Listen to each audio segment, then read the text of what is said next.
Con respecto a la hepatitis B, el agente etiológico es el virus de la hepatitis B, que pertenece a la familia Hepatnaviridae. Es un virus envuelto, de ADN de doble cadena. El virión se llama partícula de Dein. Tiene el antígeno de superficie, antígeno core y el antígeno E. En relación a su epidemiología, el área endémica es Asia y África. Argentina es una región de baja endemicidad.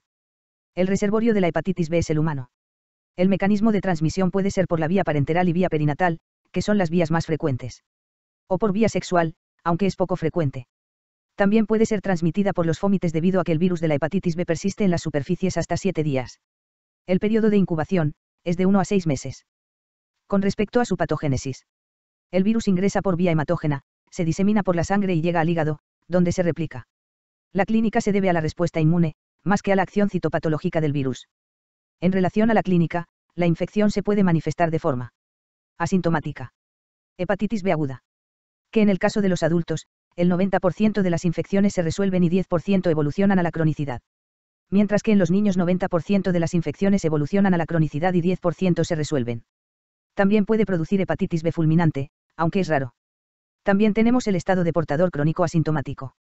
Y la hepatitis B crónica, que puede producir cirrosis o hepatocarcinoma. El diagnóstico se realiza usando métodos directos e indirectos. Se toma como muestra la sangre. Se envía refrigerada.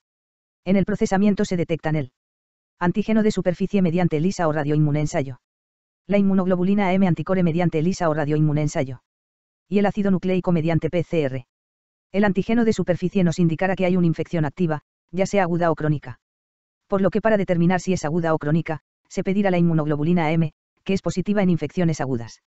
En pacientes con infecciones agudas, se le evaluará el antígeno de superficie, debido a que si éste se negativiza a los 6 meses significa que la infección se resolvió, pero si persiste nos indica infección crónica activa. Con respecto a los marcadores serológicos, tenemos el antígeno de superficie, indicador de replicación, se ve en la infección aguda o crónica activa. Este se negativiza a los 6 meses si la infección se resuelve. Anticuerpos contra antígeno de superficie, indica resolución o que ha recibido la vacuna. Inmunoglobulina AM contra el antígeno core, indica infección aguda. Inmunoglobulina G contra el antígeno core indica infección aguda o pasada. El antígeno E, indicador de replicación, se ve en la infección aguda o crónica activa. El anticuerpo contra antígeno E, indica resolución o estado de portador crónico. El ADN viral, indicador de replicación, nos indica infección aguda o crónica activa. El tratamiento de la hepatitis B. En el caso del adulto con infección aguda el tratamiento es sintomático, mientras el adulto con infección crónica la terapia es con antivirales. En el recién nacido con infección perinatal se debe de administrar antes de las 48 horas, vacuna contra hepatitis B y suero con inmunoglobulinas contra hepatitis B.